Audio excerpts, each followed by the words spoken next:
மகாராஜா லக்ஷ்மின்னு சொல்லக்கூடிய ஒரு பொருள் வந்து காணாமல் போயிடுது. அதை எப்படியாச்சும் கண்டுபிடிச்சி கொடுங்கன்னு சொல்லி மகாராஜாவாக இருக்கக்கூடிய விஜய் சேதுபதி போலீஸ் ஸ்டேஷனில் ஒரு கம்ப்ளைண்ட் கொடுக்குறாரு. அந்த போலீஸ்காரங்க லட்சுமியை கண்டுபிடிச்சி கொடுத்தாங்களா இல்லையா அப்படிங்கிறத இந்த படத்தோட ஒரு ஒன்லைன். மகாராஜாவாக நடிச்சிருக்கக்கூடிய விஜய் சேதுபதி அந்த கேரக்டராகவே வந்து வாழ்ந்திருக்காரு.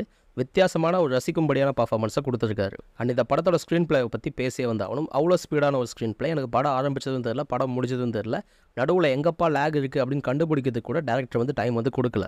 அண்ட் ஸ்க்ரீன் பிளே மட்டும் இல்லாமல் ட்விஸ்ட் அண்ட் டர்ன்ஸும் நல்லா வந்து பண்ணியிருந்தாங்க. ஃபர்ஸ்ட் ஹாஃபில் நிறைய ட்விஸ்ட் வந்திருக்கு. அண்ட் செகண்ட் ஹாஃபில் அதுக்கு மேலே ட்விஸ்ட் வந்திருக்கு. அப்படி ட்விஸ்ட்டை சுற்றி தான் படமே வந்திருக்கு.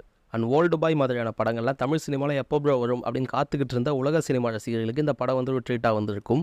தேவையில்லாத சீன், தேவையில்லாத கேரக்டர், தேவையில்லாத ஒரு சாங் அப்படின்னு இந்த படத்தில் தேவையில்லாத விஷயங்கள் எதுவுமே வந்து கிடையாது. அண்ட் ஃபர்ஸ்ட் ஹாஃபில் வரக்கூடிய ஒரு ஸ்டேஷன் சீக்வன்ஸுக்கு நீங்கள் விழுந்து சிரிப்பீங்க. அதை நான் அடித்து சொல்லுவேன். குழகுபமே டேரக்டர் நித்திலன் சுவாமிநாதன் கிட்டேருந்து மற்றும் ஒரு அற்புதமான படைப்பு இந்த மகாராஜா. இந்த படத்துக்கு என்னுடைய ரேட்டிங் 4.5 அவுட் ஆஃப் 5.